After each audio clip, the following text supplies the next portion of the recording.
You know, Dan, it's not often that we see tornado outbreaks 2 days in a row like we did starting last Sunday. We often see a storm, then it takes 2 or 3 days for the atmosphere to recover, refire, but that wasn't the case Sunday, then again on Monday with that severe weather out there. Very, very strange stuff going on. And even stronger that second day, so even The more second rare. day, yes, it was. Well, the severe weather made for a long and heartbreaking week, but it also brought out the best in us. Here's a look back. As you can see, that is a massive storm system that's been on the ground now for at least 45 minutes. So it's a very, very tragic situation going on in Moore, Oklahoma.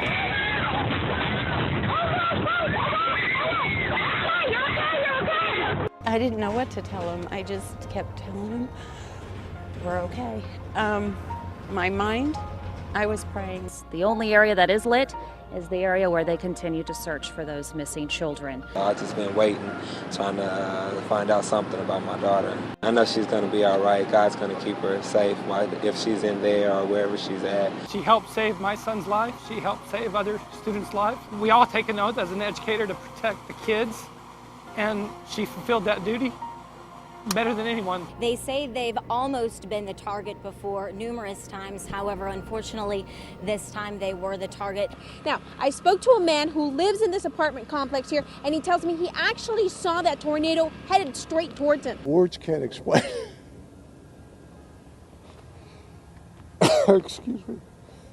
May 20th was supposed to be an awards day, but on that Monday, a killer tornado had different plans. The little boy that was next to her with his arm around her because she was scared wasn't. He didn't make it. It's overwhelming. This is part of a roof, literally from about a half-mile away, and you see these nails sticking out. That's one of the reasons they don't want people coming out here and just looking around to try to see the damage firsthand. It's very, very dangerous. We've had a wonderful turnout. We had some folks show up from a local business with more than 5,700 bottles of water. It's going to be a very somber day here in Moore. The first victim will be laid to rest. Faith is believing when there's no reason to believe. And then he told me that she had passed and they had her there. Volunteers walked a mile to Moore Cemetery, ready to clear debris. They just showed up and said, how can we help? There are people from Tulsa, there are people from out of state. He's a professional basketball player who we know from nobody, and he's blown bubbles with my son to make my son feel better. It was really neat. The line of cars of people coming in, and Oklahoma is just the way they are. We take care of each other.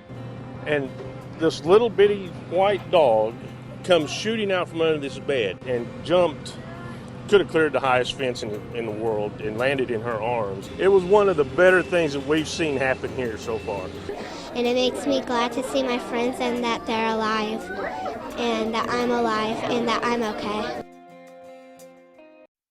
You know, this will go down in history as one of Oklahoma's most memorable weeks. It really will. Just incredible. You know, we were there for the Oklahoma City bombing, for the May 3rd, 99. When these things happen, it seems like the worse things are, the better people act towards each other. And there is an uplifting spirit that comes out of this as people move forward as well. It's absolutely incredible. And again, I'm amazed by the science, but the human nature spirit, that's really uplifting.